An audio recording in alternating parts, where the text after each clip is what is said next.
Sarsa palang ulam na at napakasisimple pa po ng ating mga gagamiting sangkap. Sundin nyo lang po lahat ng mga ingredients na aking ibibigay, ganoon na rin po yung pinakaproseso. Siguradong ganito rin yung magiging resulta ng inyong lulutuin. Pork belly ibabad lang po natin sa ating paminta, toyo at kalamansi. Nahugasan ko na po itong mabuti at hiniwa ko na rin po sa laki na gusto ko. I-mix lang po nating mabuti at i-marinate for at least 1 hour. Pero kung may available time naman po kayo, pwede nyo po itong ibabad ng 2 hanggang 3 oras.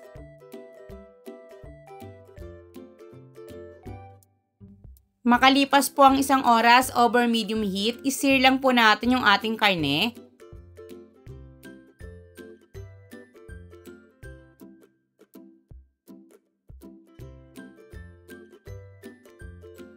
After nyan, iset aside po muna natin ito.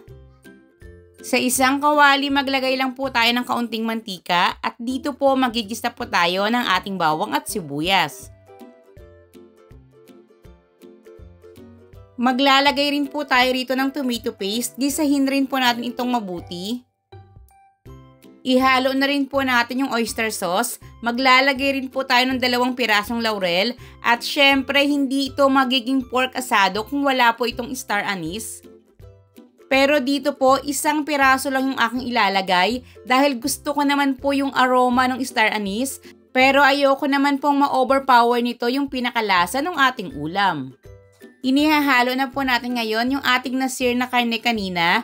Yung lakas nga po pala ng apoy natin dito mula umpisa hanggang sa ito po ay tuluyan ng maluto. Naka-medium heat lang po tayo. Inihalo na po natin yung ating pinang-marinate or yung ating pinagbabaran kanina.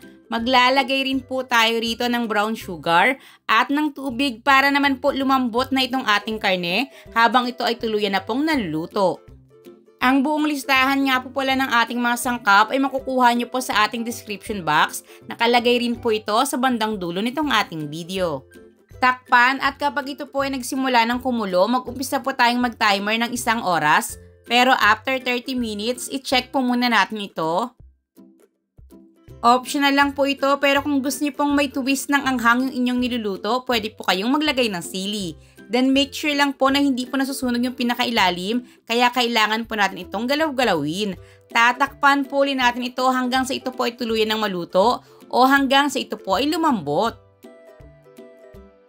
Makalipas nga po ang 1 oras, napakalambot na po nitong ating karne. Sakto na rin po yung lasa sa akin, wala na po akong hinalo pang iba. And charan! Heto na nga po yung ating pork asado, Mommy Loves version, na talaga naman pong hindi uli ako sa inyo ipapahiya. Pwede nyong ihanda sa inyong mga espesyal na okasyon. Napakasarap po ng lasa, balanse po talaga lahat. Huwag nyo lang po talagang kalimutang magsaing kapag ito na po yung niluto nyong ulam.